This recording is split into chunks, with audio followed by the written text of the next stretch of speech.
Technology को जानने वालों के हाथ में भारत का भविष्य। विदेश मंत्री ने विकास एवं शिक्षा नीति पर चर्चा की। नमस्कार, आप देख रहे हैं अमन लेखनी न्यूज। विदेश मंत्री एस जयशंकर ने कहा कि आज की दुनिया तकनीक की दुनिया से है। आप चाहें या ना चाहें, दुनिया आपके पास खुद आएगी और ये अवसर भी हो सकता है, वह चुनौती भी। दुनिया में हो रही घटनाओं का असर हमारे ऊपर भी पड़ता है और इसका बेहतर उदाहरण कोरोना महामारी और यूक्रेन युद्ध है। इन दोनों का असर हमारे जीवन पर प्रत्यक्ष या अप्रत्यक्ष रूप से पड़ा। महामारी ने जीवन की गति को रोका तो यूक्रेन युद्ध पेट्रोल एवं अनाज के दाम बढ़ने का एक कारण बना।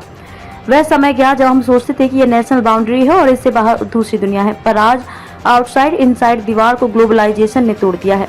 यह बात एनआईटी के छात्रों के साथ जनसंवाद कार्यक्रम में विदेश मंत्री ने कही। उत्तर पश्चिम दिल्ली के बकौली गांव स्थित एनआईटी के छात्रों से जनसंवाद कार्यक्रम में विदेश मंत्री ने मोदी सरकार की उपलब्धियों से अवगत किया, देश के विकास एवं शिक्षा नीति पर चर्चा की और कहा कि भारत का भविष्य उन्हीं लोगों के हाथ में है जो टेक्नोलॉजी का इस्तेमाल जानते हैं और दुनिया की समझ रखते हैं, इसी से अपनी पहचान बना सकते हैं।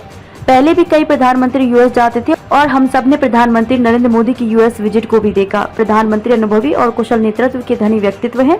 यह बात भारत ही नहीं बल्कि दुनिया ने भी मानी है। भारत ने पेरिस में सोलर एनर्जी आइडिया दिया, डिजास्टर की तैयारी, योग दिवस ग्लोबल फिनोमिना बन गया है, मिलेट फूड ग्लोबल मूवमेंट बन गया है। प्रधानमंत्री जब अपने कद व आइडिया के साथ बाहरी देशों में जाते हैं तो 140 करोड़ भारतीयों की ताकत को वो प्रकट करते हैं। 45 साल से मैं विदेश मामले देख रहा हूं, लेकिन आज के ग्लोबल इम्पैक्ट से मैं बेहतर उदाहरण कुछ नहीं हो सकता।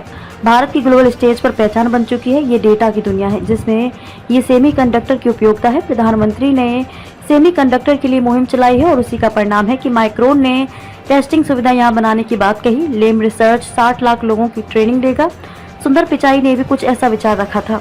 नेशनल इंस्टीट्यूट ऑफ होम्योपैथी गए। इसके बाद विदेश मंत्री भाजपा सांसद हंसराज हंस व प्रदेश भाजपा अध्यक्ष वीरेंद्र सचदेवा के साथ नरेला में 270 करोड़ रुपए की लागत से तैयार नेशनल इंस्टीट्यूट ऑफ होम्योपैथी गए और वहां ओपीडी में उपस्थित लाभार्थियों से चर्चा की।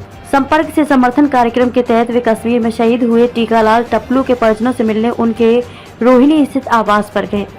भाजपा अध्यक्ष वीरेंद्र सचदेवा ने कहा कि टप्लू ही नहीं, दिल्ली में बसे सभी कश्मीरी पंडित परिवारों के दुख सुख में भाजपा भागीदार है। इसके बाद जापानी पार्क में सुधांशु महाराज द्वारा आयोजित गुरु पूर्णिमा महोत्सव में भी सम्मिलित हुए।